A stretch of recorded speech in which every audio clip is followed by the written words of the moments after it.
Hi, this is Carnator. I'm going to show you how the teleporter units work in Just Tactics. First, let's look at movement without teleporters. This is an infantry unit named Hulagu. I've selected Hulagu using left click. The highlighted squares indicate where Hulagu can move. Hulagu has 6 action points, so the farthest he can move is 3 squares. That's because moving straight costs 2 action points per square, and moving diagonally costs 3 action points per square. I'm going to zoom out so you can see how big the map is. Hulagu is this spot right here. A match of Just Tactics lasts 20 turns. This map is 58 squares wide and 43 squares high. With Hulagu only moving 3 squares per turn, it's going to take him pretty much the entire match to get across the map. And that is where teleporters come in. This is a teleporter unit called Wheeler. But when I select my Hulagu, I see that I cannot move any further than I could before. A solitary teleporter can't do much. It's when you get 2 teleporters within range of each other that they form a wormhole that you can teleport a 3rd unit through. 3 call extensor cards come attached to Wheeler.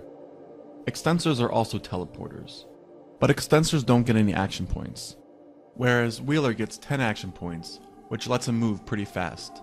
So what I want to do is call an extensor down adjacent to my Hulagu and then walk the Wheeler away.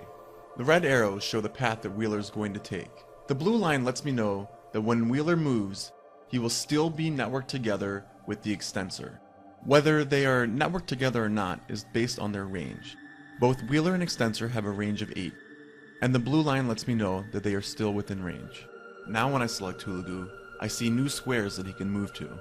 It costs Hulagu 3 action points to hop from one teleporter to another. Using the teleporters, Hulagu can actually move 9 squares this turn, with 1 action point left to spare. Much better than the mere 3 squares that he can move without the help of the teleporters. More teleporters is better. My first Wheeler calls down an extensor, then walks away. The second Wheeler then teleports from the extensor to the first Wheeler, and then keeps walking. Now Hulagu can use its 6 action points to move even further than before. 3 action points for the first hop, and 3 action points for the second hop. Here's a new scenario. I have selected a Wheeler. It has a blue line drawn to the extensor, showing that they are networked together. But there is no blue line drawn to this other Wheeler, because they are out of range of each other and are not networked together. If I hold the shift key, some UI comes up. The red box shows my range. This other Wheeler is just out of range. If I walk the Wheeler back 1 square, they will be networked together. Now let's get our Hulagu into combat against this enemy unit called Tags. With everything in its present position, Hulagu will walk 1 square to get adjacent to the Wheeler, and then will teleport to the other Wheeler.